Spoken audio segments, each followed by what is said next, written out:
History is an immense liturgical text where iotas and dots are worth no less than the entire verse or chapters, but the importance of one and the other is indeterminable and profoundly hidden. I recall one of my oldest ideas. The Tsar is the leader and spiritual father of 150 million men. An atrocious responsibility which is only apparent. Perhaps he is not responsible to God, but rather to a few human beings. If the poor of his empire are oppressed during his reign, if immense catastrophes result from that reign, who knows if the servant charged with shining his boots is not the real and sole person guilty? In the mysterious dispositions of the profundity, who is really Tsar, who is king, who can boast of being a mere servant?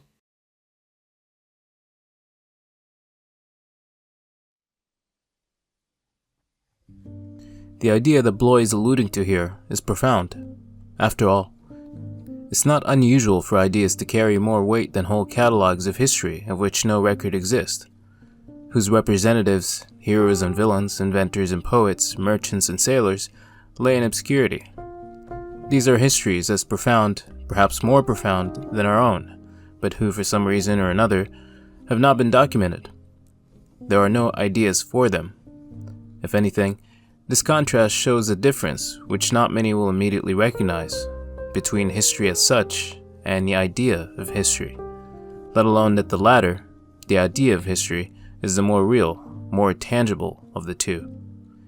However paradoxical this idea may seem at first. Isn't there a difference between knowing something and knowing that you know something?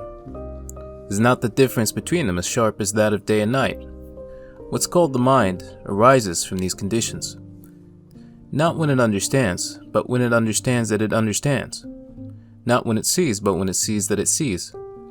This is why the faculty of memory is so highly prized, and those who have what we call a long memory are extolled, like the elders of a clan who carry with them the stories of old, the legends, the words, and the soon-to-be extinct language. Memory may be described as a direct accessing of a state that's previously been codified, a state on which was imprinted an active consciousness. Thus the time that this memory is recalled is akin to the meeting of two minds. Therein ensues a relation between them similar to that which algebra calls homotopy, a word describing how two portions of space or objects can be deformed into each other, stretch and bend, expand and contract, but without tearing or losing their individuality. And as important a function as memory serves to the mental side of life, so does history for the collective mind of man.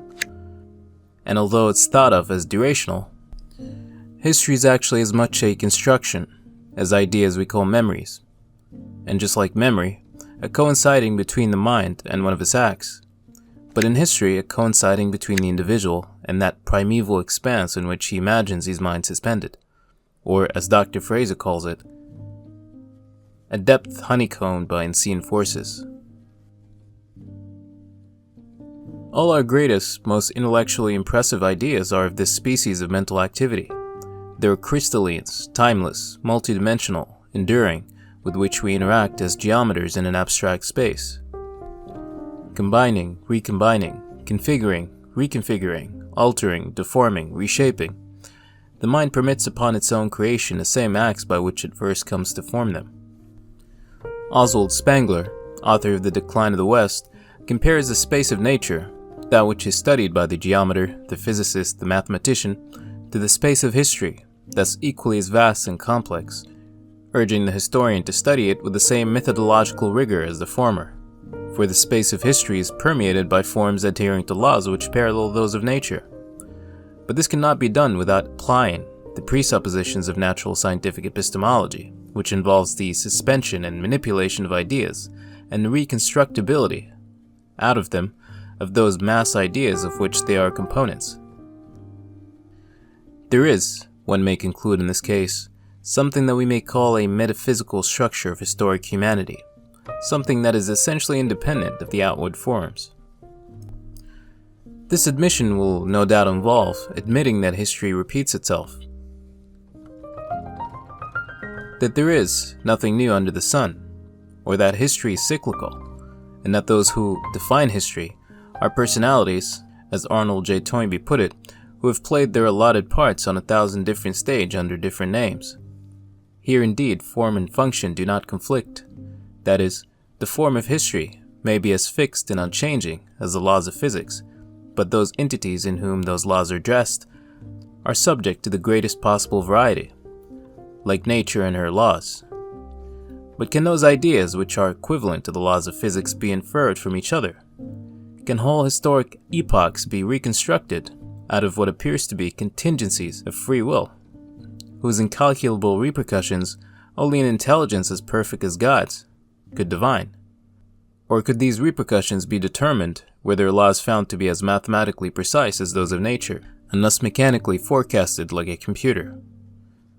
It's clear here that basing history on the model of natural science leads inevitably to determinism, the same outcome from which the bulk of historians have steered clear.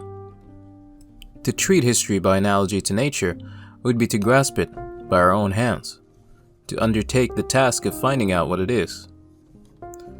For to say that the method of the natural sciences is a form of lifeless materialism would be as dismissive as calling history a farrago of accidents.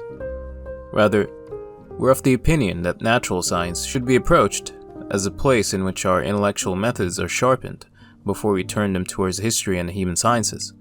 But where things stand, natural science and history are like Israel and Palestine, where the majority opinion favors a farcical two-state solution.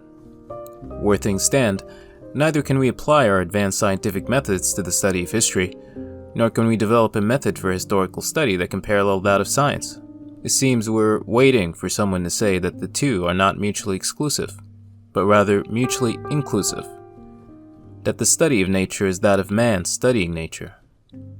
An investigation that, though pure and Cartesian in its approach, is deeply historicizing, inasmuch as the study of history is shaped by assumption of laws, of systems and mechanics, the criteria of cause and effect, of regularities, etc.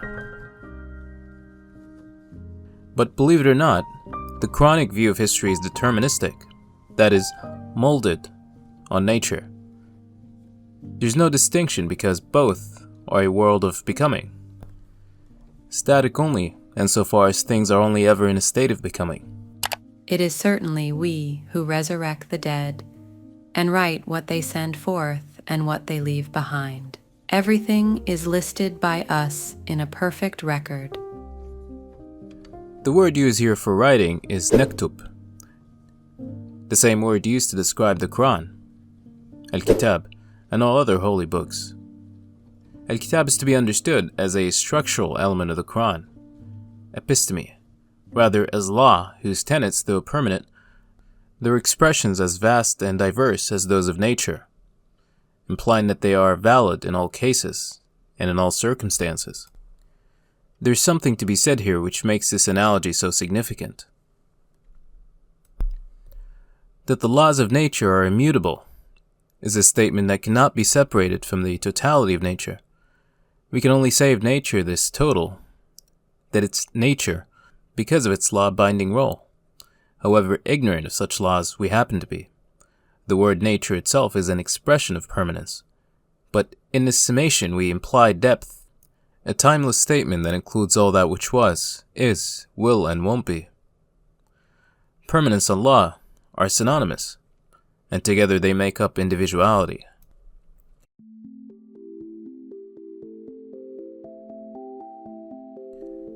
The analogy we drew in the beginning between history and ideas, or that history is an idea, is based on this principle, because the mind is nothing more than that which recognizes laws.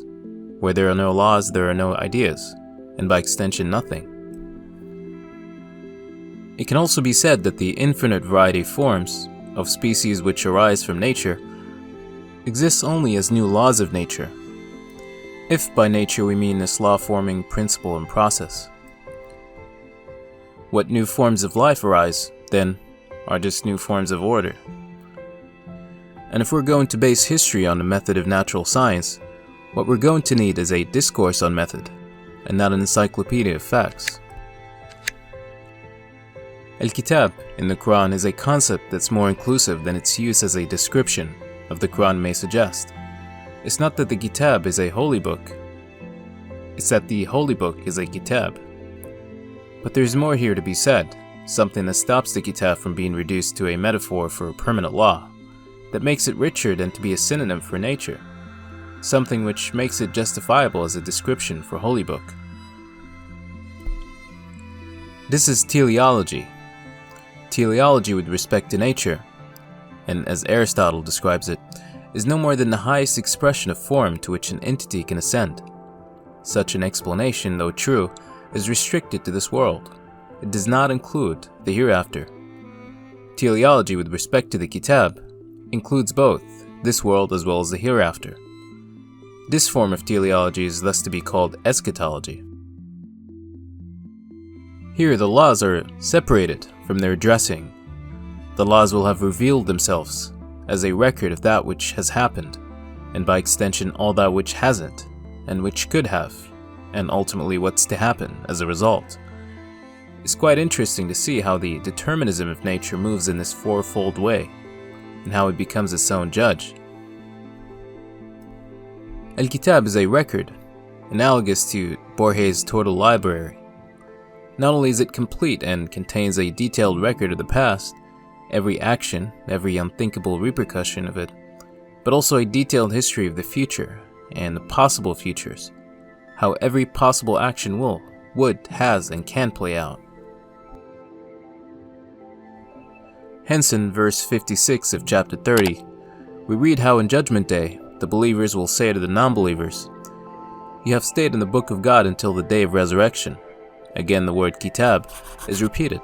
To have stayed in the book of God, as it says, until the day of resurrection, so as to imply having never died, or as the verse previous to it tells us, having only stayed a brief period can only mean one thing, that what lived on as the person abided in his grave was his deeds, which left their imprint throughout time, which contributed to history however minutely, one would assume, but when judged by that one person's merit, are no less than the sum total of all history. This covers the eschatological dimension of the Kitab. The other dimension is purely epistemological. As we read in verse 40 of chapter 27, in response to Solomon's appeal to his ministers to bring him the throne of the Queen of Sheba, that one of them, whom the Quran said had had knowledge of the book, offered to bring it before his envoy returned. What exactly does it mean to have knowledge from the book? The answer hinges on what we think the book means. Popular opinion interprets the book in its strictly theological context. And although it's true that the term does cover philological, jurisprudential, and canonical aspects of the text, those things are only a region of the realm which it spans. In fact, the realm it covers is not a certain realm or sphere outside of which it does not apply. Rather, Kitab is a word that describes the general laws of nature. It's that which binds and which itself is unbounded, as it must be if it's to bind, like how we understand the laws of nature. Why, one may ask, if the Kitab is the same thing as the laws of nature, the playground of the mathematician, the physicist, the chemist, and the hard sciences, should it be ascribed as an attribute to the Quran and other holy books? As said, the Quran does not make and does not acknowledge the artificial distinction made in modern academia between science and faith, the hard and soft sciences. It does not because such a distinction inherently contradicts the idea embodied in the Kitab, i.e., that of the unity of nature. The distinction presupposes that the means by which we arrive at physical and scientific truths and other forms of truths are different. God uses the term Kitab as a way of bringing the continuity of nature into the book, of emphasizing that aspect of the Quran that represents the timeless unity of the laws, but not the laws of tradition or grammar, but the laws as such. There's only one system of laws, a system to which all existence adheres, and this system of laws underlies everything. Knowledge from the book simply means knowledge of the underlying mechanics of the world. Solomon's secretary, or minister, was somebody who was quite knowledgeable in that respect.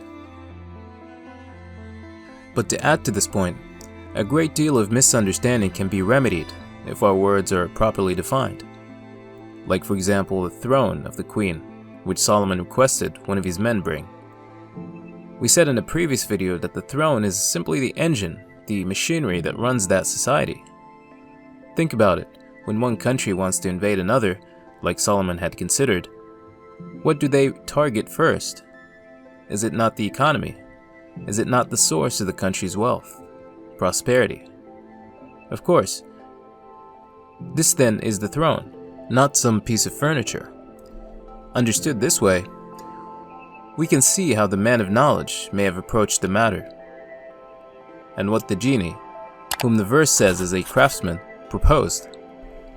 We also see how, unlike popular interpretation, the task was quite straightforward in its execution.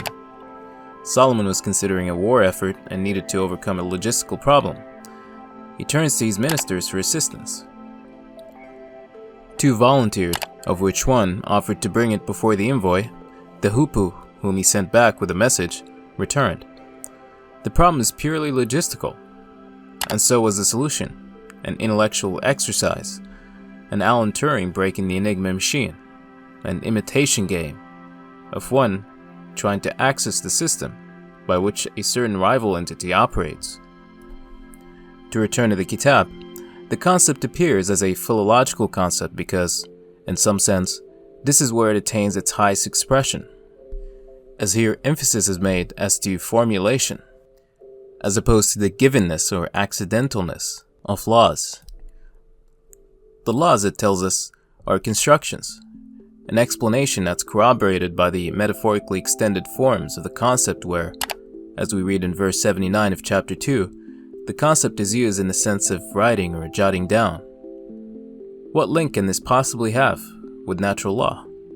Especially as we read here that it's something that can be distorted, misrepresented, fabricated. This can be answered by saying that what's being judged by the concept is the intention to write, to place down, to make lasting, inclusive, permanent. There's something here to the effect of law-giving, an intention, a decision that merits the adjective el-Ketab, because it's the intention embodied in the act that's judged.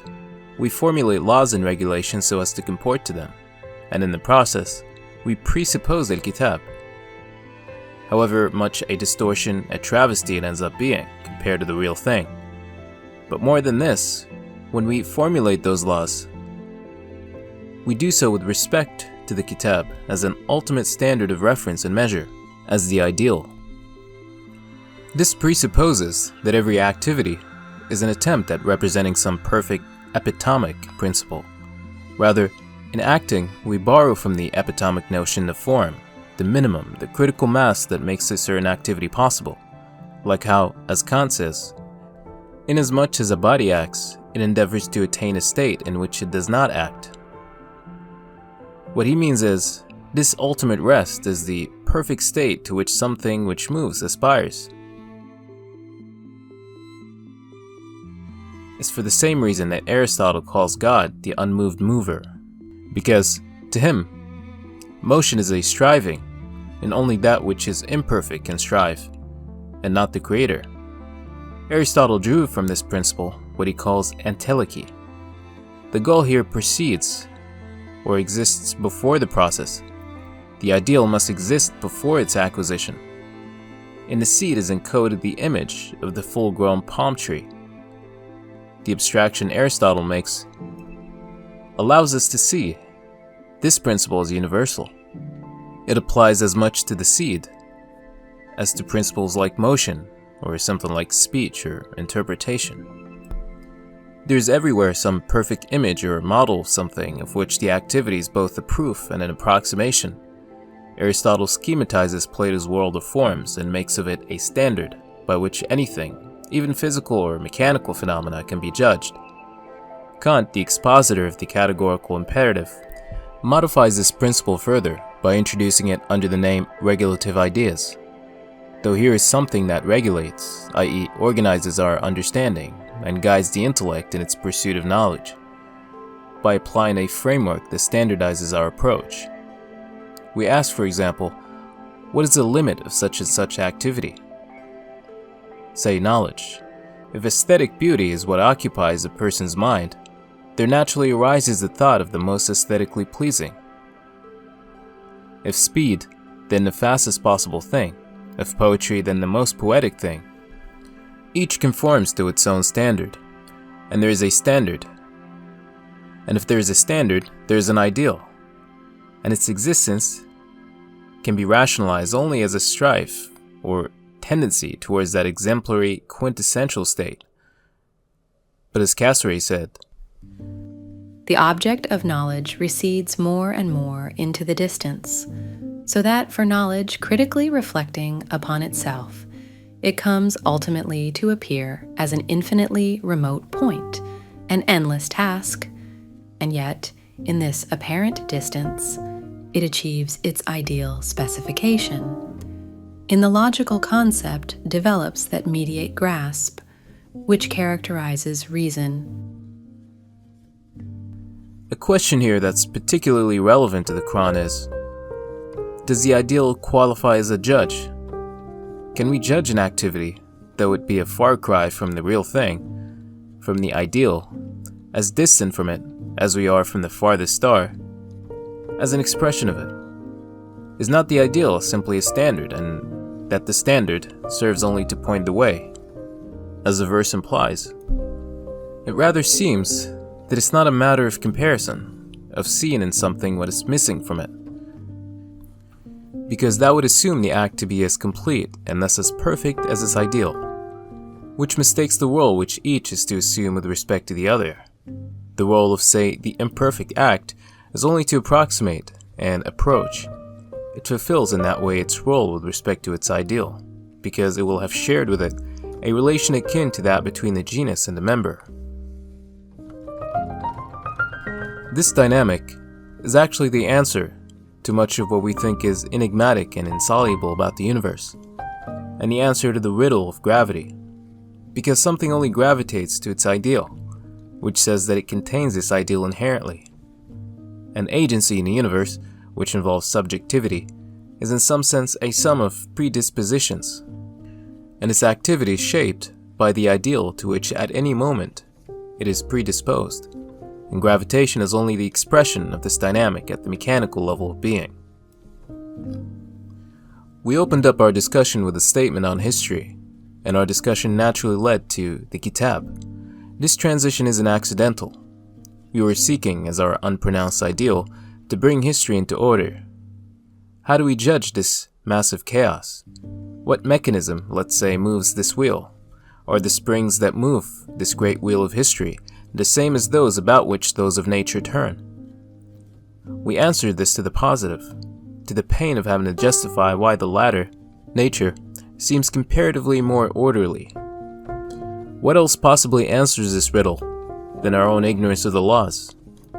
Is nature, particularly wildlife, nature in its raw form as we like to think, not red in tooth and claw as Alfred Tennyson says, or a struggle for existence as Darwin is known for saying, until we discover things like the ecosystem, symbiosis, seasons, whole dynamical systems moved seemingly by necessity, in that in representing this necessity, it is prepared to do what may seem to the parochial view as counterproductive, worse yet, totally anti-productive, yet considered holistically as the most rational course that nature could have taken at that moment. Take the example of something that today is considered to be the greatest blight in human history, something that no rationale, save greed and the love of power, was given: the world wars. Asking, had the world wars not taken place, would we have attained as high a civilization as we have? Is it not the urgency which the wars created that precipitated most of the technologies that we use today, and by extension every branch of human society? Medicine, industry, telecommunication, shipbuilding, aerospace, petroleum and energy, transportation, railroads, etc. The techniques and methodologies employed before the war are not what they were after the war. One muscle tightened and the whole body convulsed. This muscle being the fear of annihilation. These industries not only supported the war effort, but also laid the groundwork for post-war economic growth and technological innovation. Almost like the war was a training ground for that world after the war. What principle steered the course of humanity during such moments as seems to end it?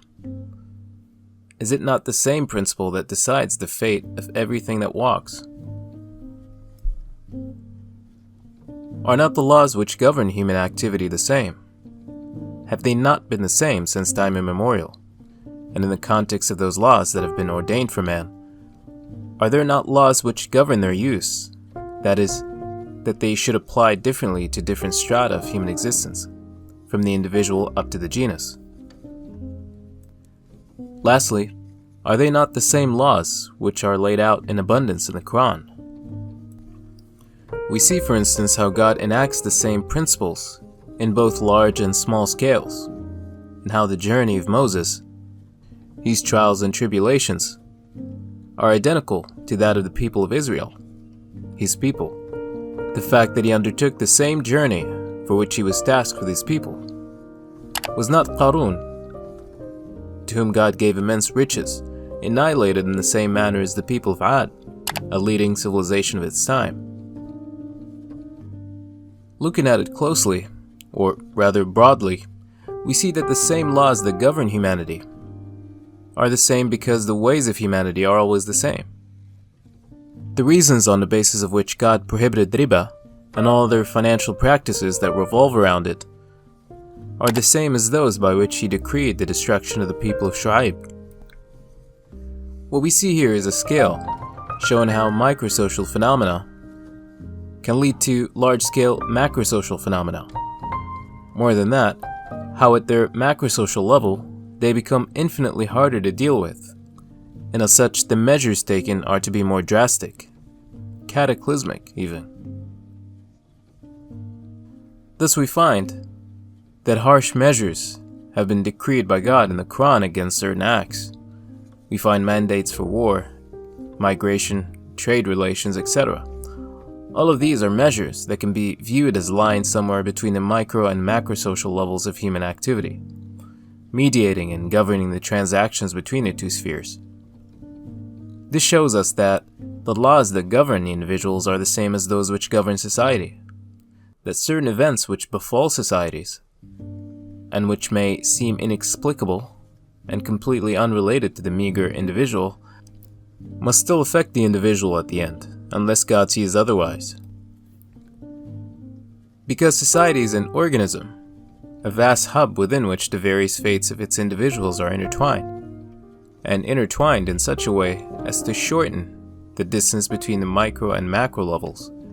And as relates to our discussion of ideals and the epistemic principles, I believe that the goal and end of society, that is, the perfect and platonic model of society, can be judged by how short or wide that gap between the micro and macro is, how universal the individual is and individual the society is.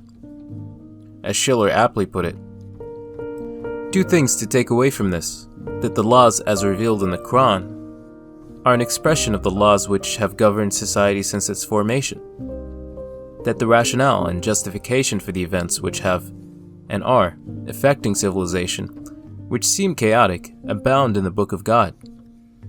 This completes our understanding of the Kitab, in the realization of the timelessness of the laws, and our ability to judge and forecast current affairs by them. And to answer the original question raised by Spengler, there is indeed a metaphysical structure of historic humanity, because from any point of history, the fate of humanity and of individuals, famous or not, can be comprehended, the mechanics that steer them, their repercussions. We have a method by which to analyze them and understand them in their fourfoldness. To add to this, we find that our understanding of the Kitab involves, seemingly by logic, a holistic eschatological view of historic humanity. That in the Quran we find that the ultimate standard, as regards human society, is always the genus, mankind. But mankind in Schiller's sense of the pure ideal man, which makes itself known more or less clearly in every subject. That at any moment, God's relation to humanity is a relation primarily to the genus, to the ideal man, and that every divine decision that He's ordained was ordained in view of the fate of the genus, to ensure that the empirical man, the man of this moment, is congenial to the ideal man. This is what explains prophethood, or nubuwah. For the prophets were sent not to one society or another, but to historic man, modern and future man. Noah, Joseph, Abraham, Jesus, Muhammad are all individuals whom God sent during such times, as we would call critical for mankind in general, but critical from an eschatological view. Here we can understand the vicissitudes of the prophets by analogy to those of the common man, insofar as this man has his place both in this world and in the hereafter.